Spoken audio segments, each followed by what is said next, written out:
Chapter 7 Cove of the Stormy Coast. Sealed? Asked Annie. Jack looked at Teddy.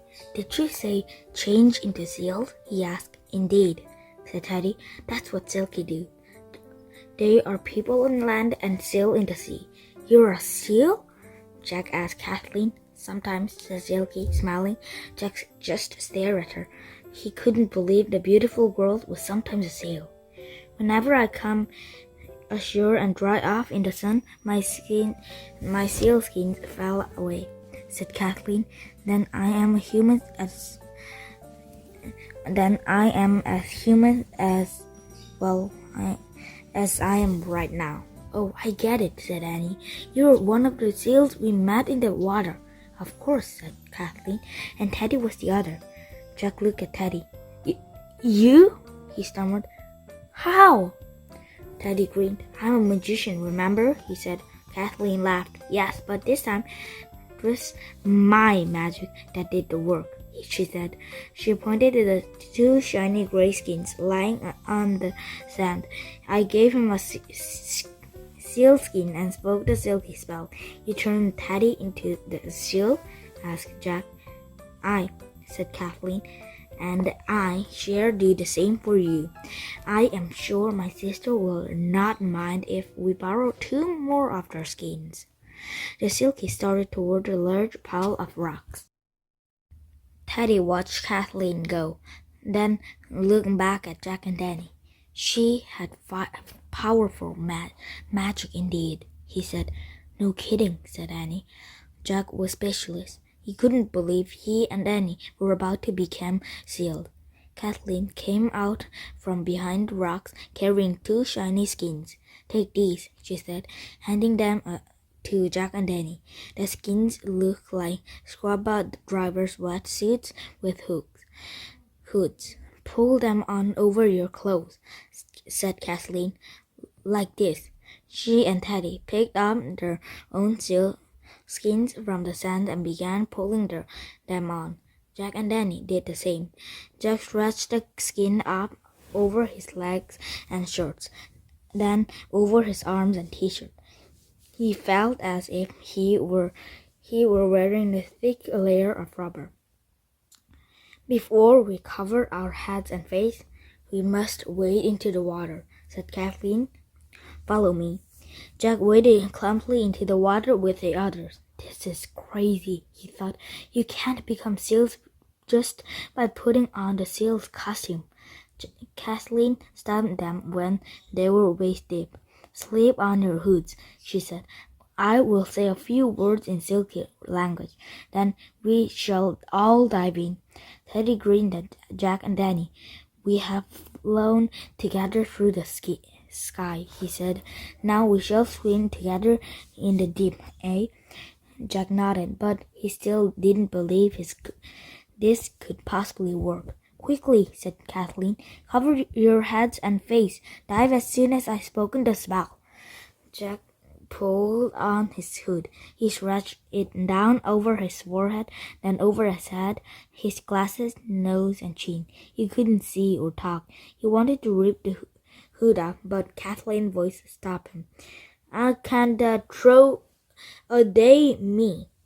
But me who no nay who me. Jack heard 1 splash, then 2 more. He quickly dove into the sea. As soon as sea water covered his head and body, Jack felt the sea skins meet into his own. His chest expanded the size of the barrel. His arms and legs vanished, and flippers took other place. Jack shot through the water like a torpedo. When he moved his front flippers, he turned right or left.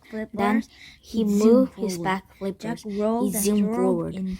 and Jack out rolled of and the school swerved in of fish and juggled out the of the sea school grass. of He dove fish down to and murky jungle depth of of the sea cove. grass. Then He dove he down to shot murky back up to the breath of surface. cove. In his Then smooth he seal shot body, back he up could to the swim surface. 10 In times his faster smooth than seal he body, ever he had could in his human swim body, 10 and times he could see faster and hear than he perfectly. ever had in Jack his rose human and body. fell and And rose and he fell could through see the and deep. hear Two perfectly. scales appeared Jack beside rose him. and fell Bubbles and came rose from and her fell mouth. through the deep. Came from their Two mouths. sails They made appeared gurgling, behind him. clicking sound. Bubble Jack came could from their mouth. understand They exactly made what their sails gurgling, clicking sound. meant. Jack could Hey understand Jack, it's me. exactly It's what me their too. seal Hi sounds guys. meant. Jack called to Hey Annie Jack, and Teddy. it's me. He heard It's me flowing too. Hi sound guys. on his other side. Jack called to saw Annie and Teddy. He heard trilling sounds of swimming on his briskly other toward side. him. He saw Hello, the Jack. third Hello, seal. Kathleen. It was Jack Kathleen clicked back at swimming her. gracefully. He wanted to tell the Swimming silky gratefully how much toward he was him. having. Hello, But when Jack. He opened Hello, his, Kathleen. Opened his mouth. Jack A clicked school back of at her. tiny fish He wanted to swam call down the his throat. Silky how Before much he fun knew it, he Jack was swallowed having. all the But fish when whole, he opened and his didn't mouth, mind. the He laughed, skull of tiny fish he swam laughed, the down seal his laughed, throat. Before he full of knew it, bubbles. Jack had Onward, swallowed Kathleen, all the begged fish Teddy. whole. Let But us he didn't to mind. the He jellyfish laughed the cave. seal. Chapter 8 Clock of the Old Grey Ghost. The four full seals paddled with ease through the sunlit water of the silky cove and into the jellyfish cave. The water in the cave was cold and murky, but in his seal body Jack was warm, and with his seal eyes he could see clearly. As they swam farther and farther into the cave, the jellyfish began to appear. At first there was just a few, then there was hundreds, then thousands. Pink jellyfish, purple jellyfish, orange and chocolate-colored jellyfish. Jellyfish as big as umbrellas and as small as pennies. Jellyfish shaped like bells, suckers, partridge, mushrooms, cannonball, jellyfish as bright as candle flames, and jellyfish as clear as glass. Some of the jellyfish paused in and out as they swam. Others silently drift by, their long, stringing tentacle tail behind them. As Jack swam among the jellyfish, he wasn't afraid at all. His tough, silky skin protected him completely. Finally, Kathleen led Jack, Annie, and Teddy through the narrow passage of the cave and into the milky green water of the third cove.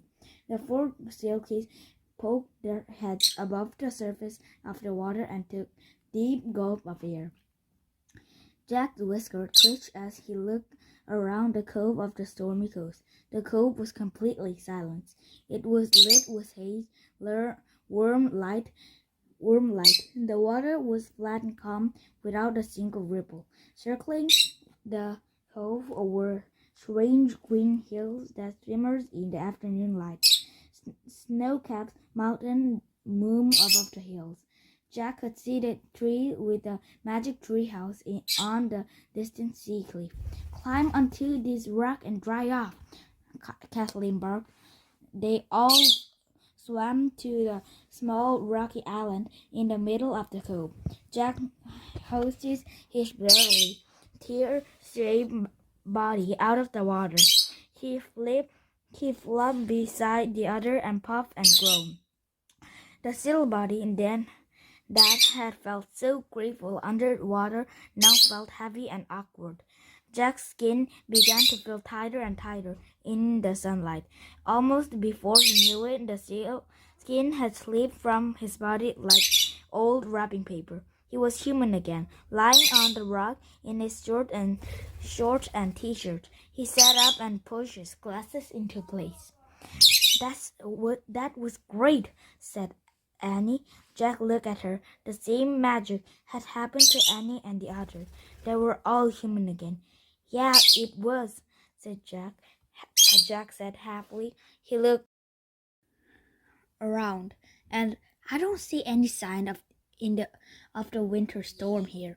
No, but still, I do not like the look of this place, said Teddy.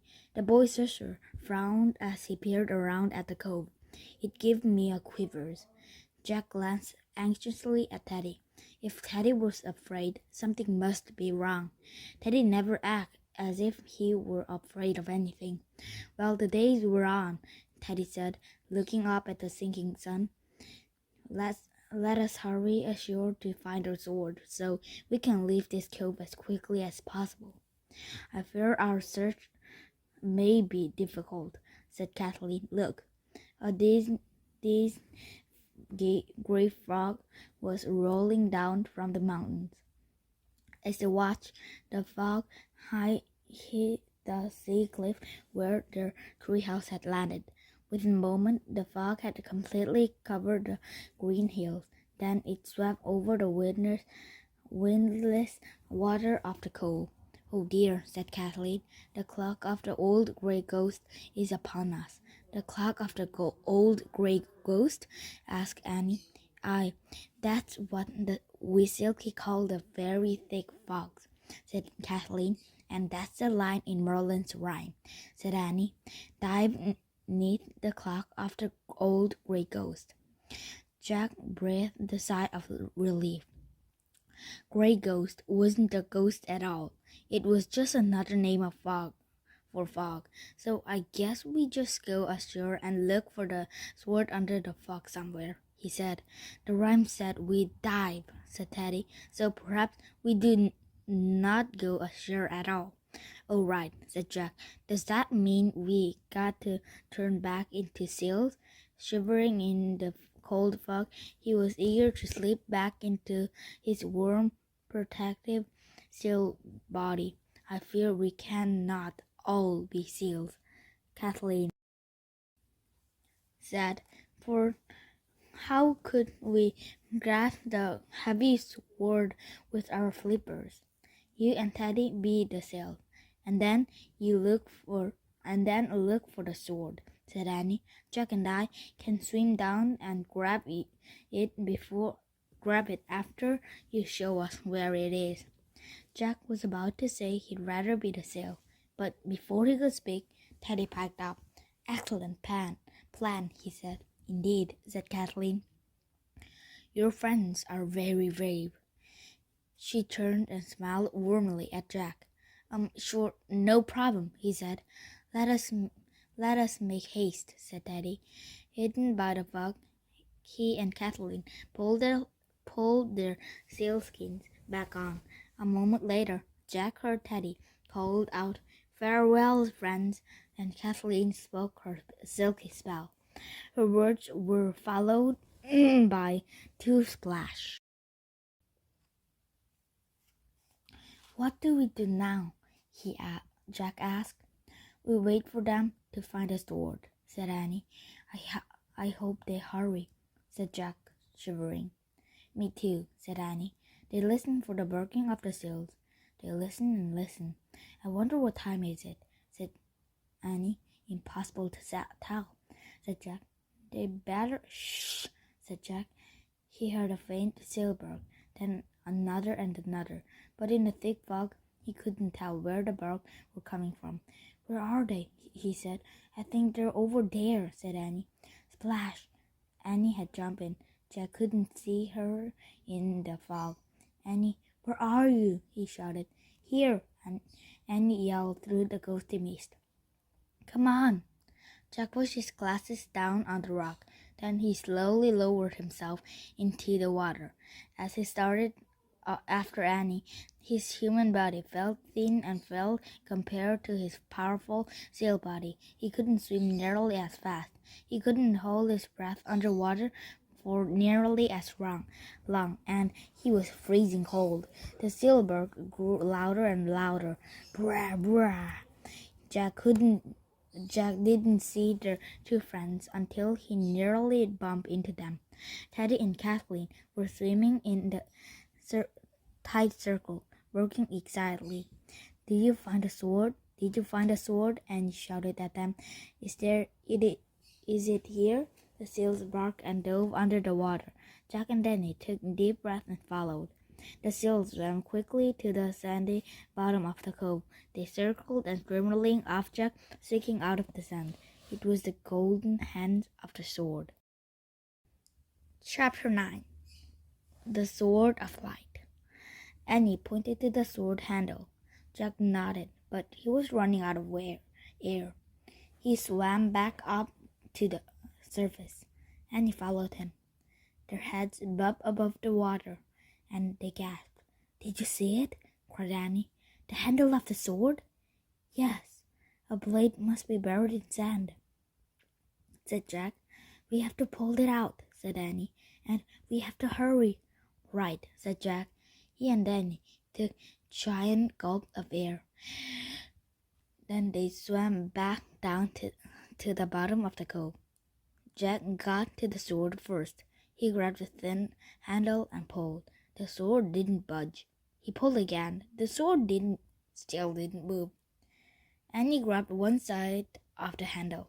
She and Jack pulled together. Jack felt the sword move a tiny bit. His lungs felt like they were about to burst. Gripping his side of the handle with both hands, Jack pulled with all his might. Suddenly, a flashing blade slipped out of the sand. Jack and Danny carried the sword up through the water as fast as they could. They burst into the air, clinging the sword of light and gasping for air. "We got it!" Jack called to Kathleen and Teddy. The sail circled around them, splashing it, barking joyfully. "Brah, brah! Let us to the rock!" Annie shouted. Jack and Danny each held on to the sword handle with one hand. Paddling with their free hands, they dragged the sword after the sails. As they swam, the fog began to lift, and the sky turned from gray to blue.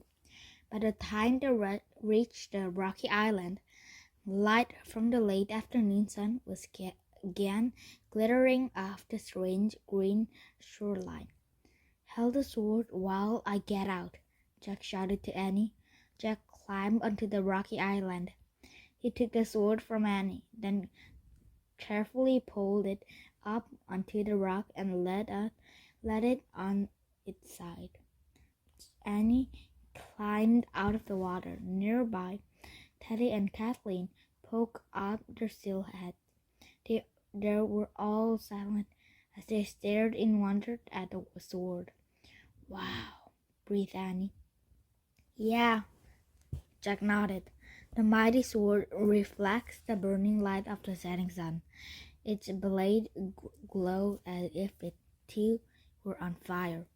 "Now what do we do?" Jack asked. "We have to get the sword to Merlin fast," said Annie. "The sun's about to go down." "Right," said Jack. "Before nightfall." "Right." Suddenly, Teddy and Kathleen barked the warning. Jack and Annie looked up. The water had begun to ripple. The ripple started at the edge of the cove and swelled toward the center.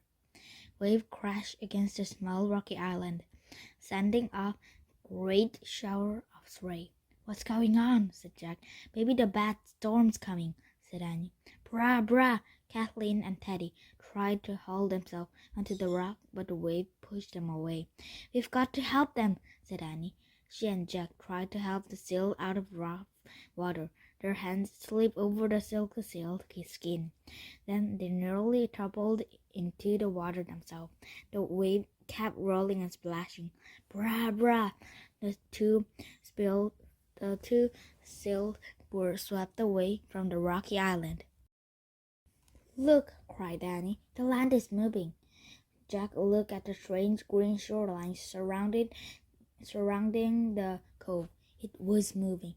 It shifted from side to side, then slithered forward. The great rolling noise rocked the cove. The monstrous heads rose above the surface of the water. The green hills were not hills at all. They were the coil of the giant sea serpent's body. Chapter 10. The Ancient Question. "Ah!" screamed Jack and Danny. The giant sea serpent arched its long neck into the sky. Its scaly green skins glittered in the late late sunlight. Staring at Jack and Danny, its eyes burned like bright yellow lamps. Jack and Danny were frozen with terror. The monster opened its mouth. Inside were hideous fangs and purple forked tongue. The serpent made a terrible hissing sound. Jack and Danny hurled together on the rock. Frantic still bark came from far away. "Teddy!" yelled Jack. "Kathleen! Their magic can't help us now," cried Danny.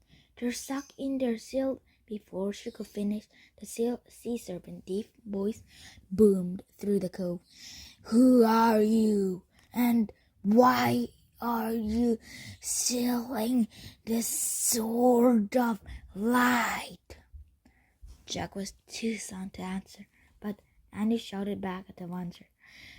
"We're Jack and Danny. We're on a mission for Merlin."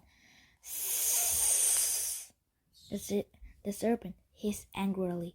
Its purple tongue flicked as it coiled its body around the rocky island. Then the monster arched its neck and lowered its huge head. Again the ancient voice boomed through the cove. "To be worthy of the sword, you must answer the question of the sword." "What is the question?" shouted Annie. "Sssss," hissed the serpent. It turned away and circled the rocks again. Soon its scaly green body was coiled twice around this little rocky island. "It's going to crush us," Jack thought with horror. Maybe they had shrunk enough to trap the monster before it squashed them. "Pick up the sword," he shouted at Annie. Together, Jack and Danny lifted the mighty sword. They gripped its handle and pointed the glimpsed blade at the sea serpent. "Don't come any closer," Jack yelled. The serpent came closer. Its eyes flashed. Its forked tongues darted in and out. It opened its mouth wide. "Wait, stop!" and he shouted at the sea serpent. "Give us a chance. Ask us the question." The serpent closed its mouth. Then it arched its neck, and its huge head dripped down right in front of Jack and Danny. In a low, deep voice, it said, "What is the purpose of the sword? That is the ancient question."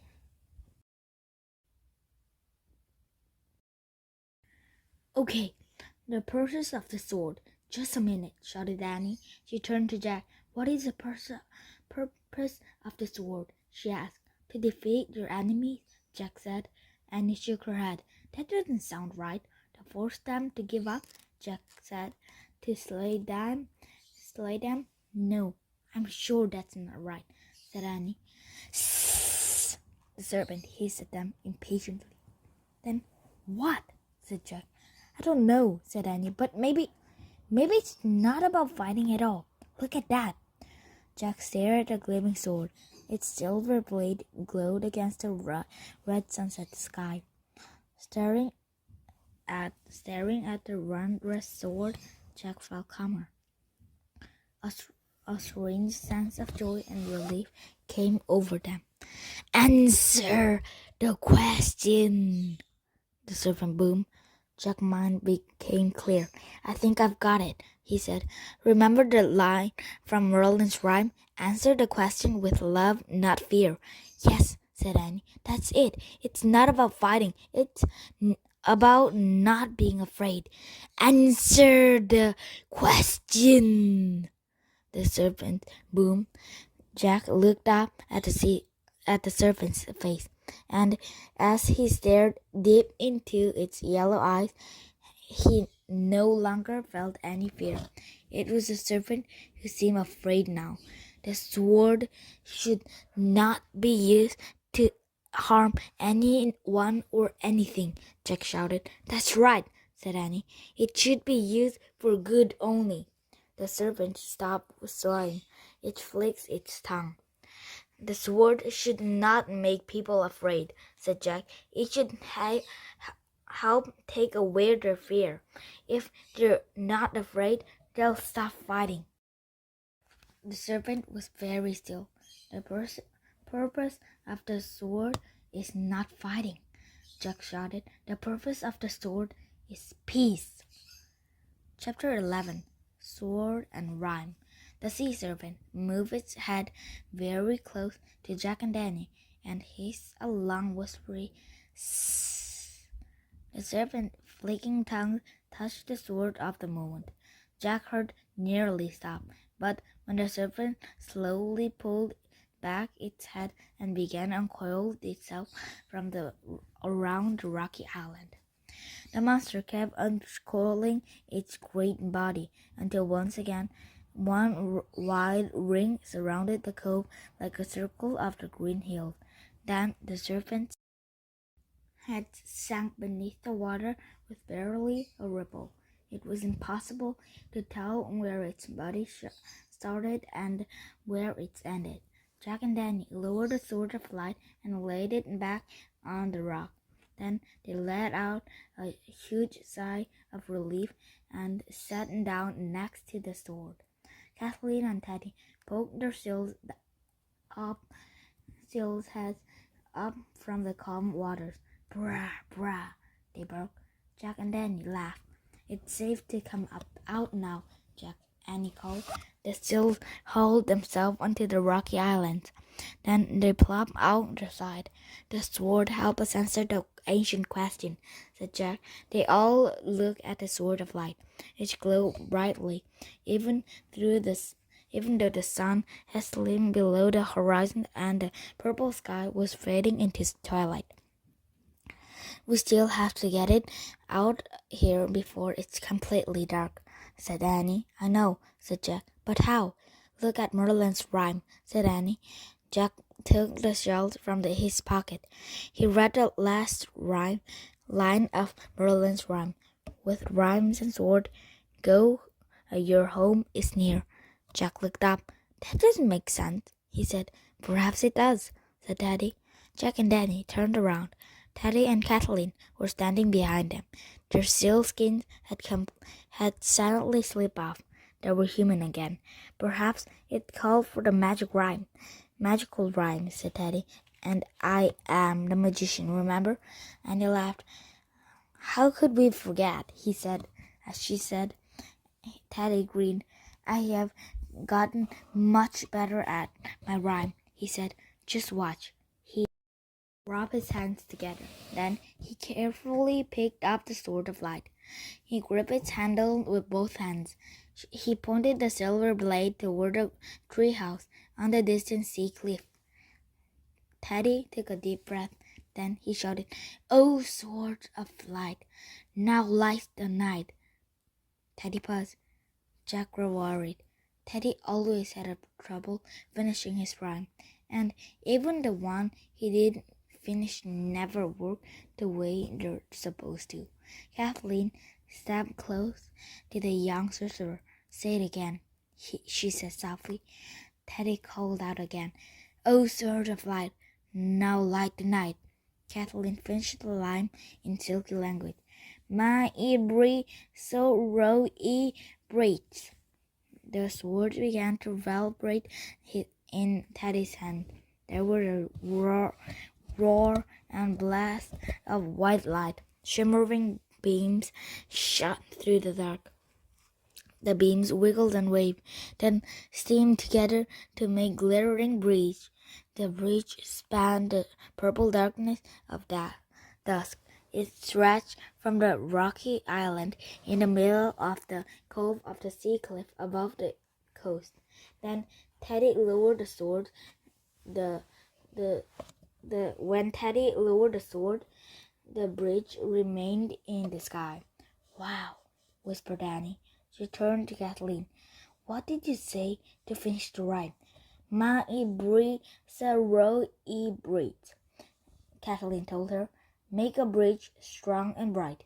Yeah, that is exactly what I was going to say, said Teddy. Indeed, said Kathleen, smiling. She took Teddy's hand, then turned to Jack and Danny. "This is the right bridge to take you from my world back to yours." "You mean we can walk on it?" said Annie. "Try it," said Teddy. "Oh, man," said Jack. He laughed nervously. Then he raised his foot and put it down on the light. It felt solid. He put his other foot on the light and took a step forward. The light felt as firm as brick pathway. Annie stepped onto the light bridge beside Jack. It was wide enough for them to stand side by side. "This is so cool," she whispered. "Wait, do not forget this," said Teddy. He carefully handed Jack and Danny the sword of light. Together they gripped the handle of the sword. "What about you guys?" asked Jack. "I must return to my cave now," said Kathleen, "or my sister will begin to worry. And I will see Kathleen back home," said Teddy. "Then return to the feature in Camelot. After you stay for supper with me and my sister," Kathleen reminded Teddy. "Oh," said Jack, "you wanted to have supper with Silky too. You wanted to spend more time with Kathleen and Teddy, whatever they were doing." "We'd better get going, Jack," said Annie. "It's almost dark." "Okay," said Jack. "Goodbye for now," Kathleen said to them. "And thank you. It's amazing how you defeat the enemy." "The Sea Serpent wasn't really an enemy," said Jack. "He was like a spider queen," said Annie.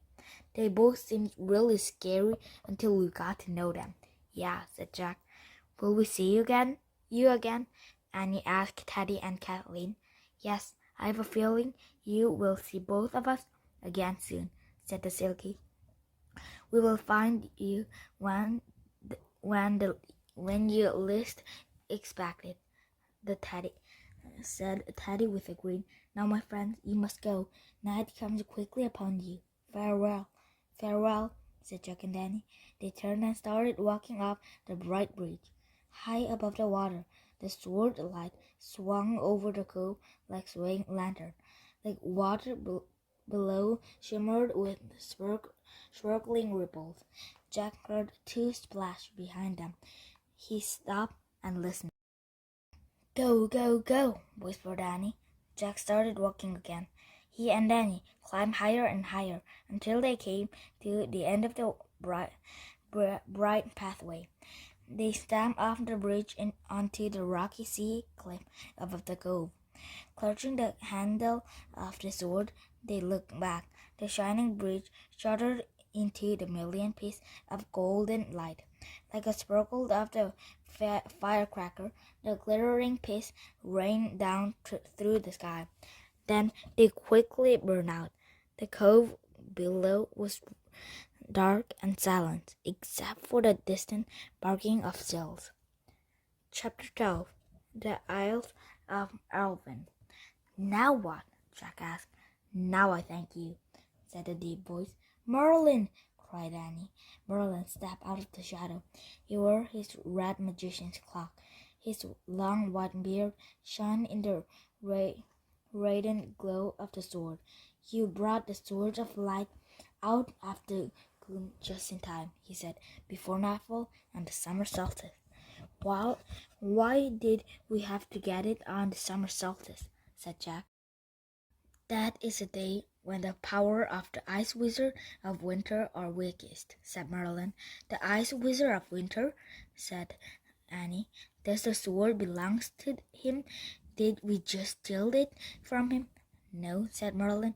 "Long ago, the Ice Wizard stole the sword from the Lady of the Lake and brought it to his kingdom high above the North Sea." Merlin pointed to the snow-capped mountain beyond the rocky coast. The wizard soon discovered that the Sword of Light were useless to him, for the Lady of the Lake that placed a spell upon it that make it powerful only in the hands of worthy mortal. Still, the wizard refused to part with it. He buried it at the bottom of the cove of the stormy coast," said Jack. "Yes," said Merlin. "One recently did the seabird tell me of the sword Whirlabut. I knew I needed worth my myrtle to retrieve it, so I sent it for you on the summer solstice, when the ice wizard could send no mighty storms to keep you from finding it. He could only throw the cloak of the old grey ghost over you. So the ice wizard sent a fog, said Annie. And did he put a sea monster in the cove too? Said Jack.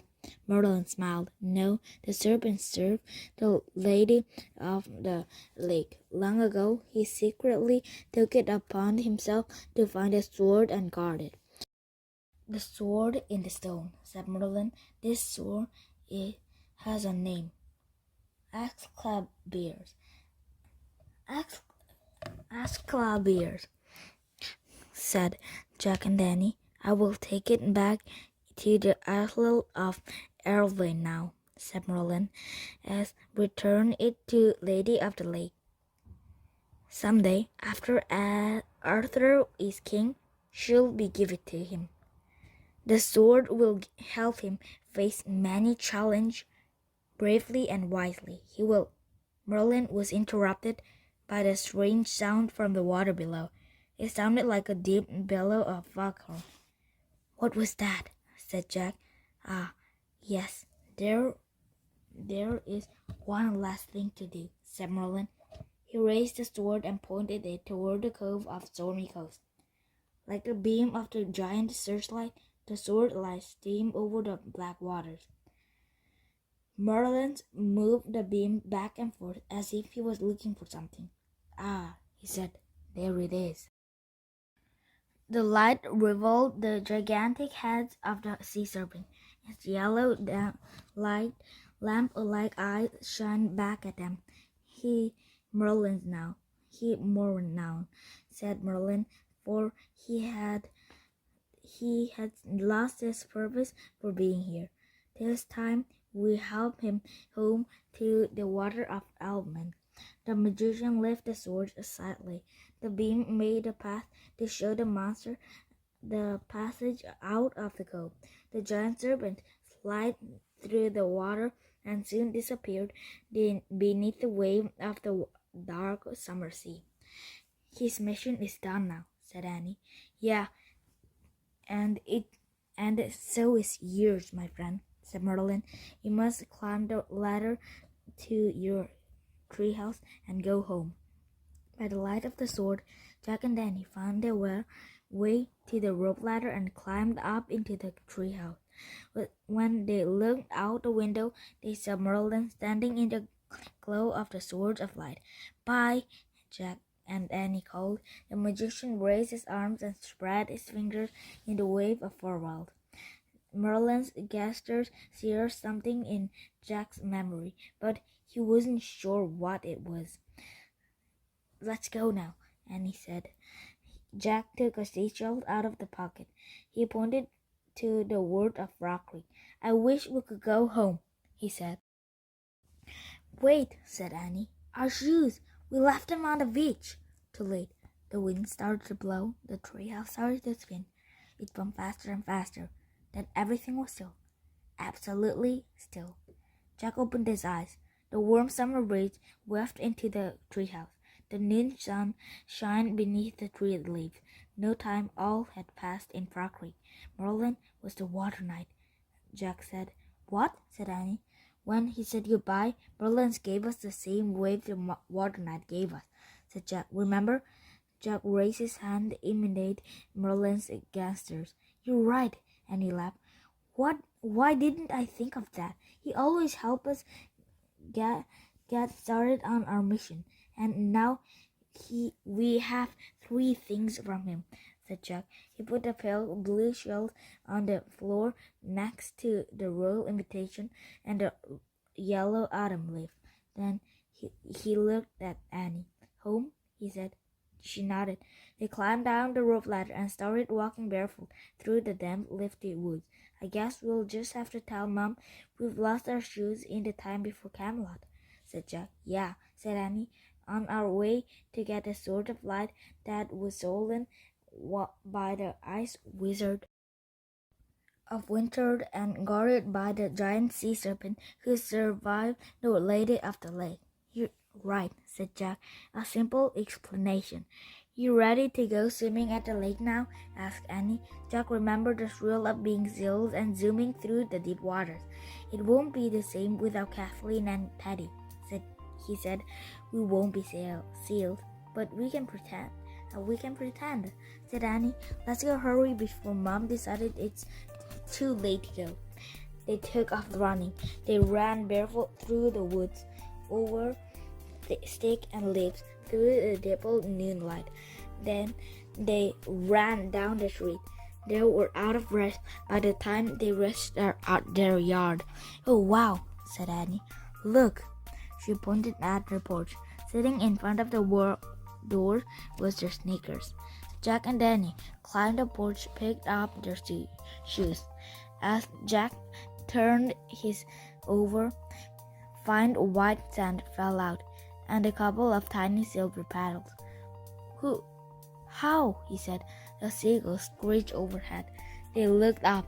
The girl screeched again, then flew away and disappeared into the soft summer light. Annie shrugged. A little leftover magic, she said. Then she called through the screen door. Mom, we're ready.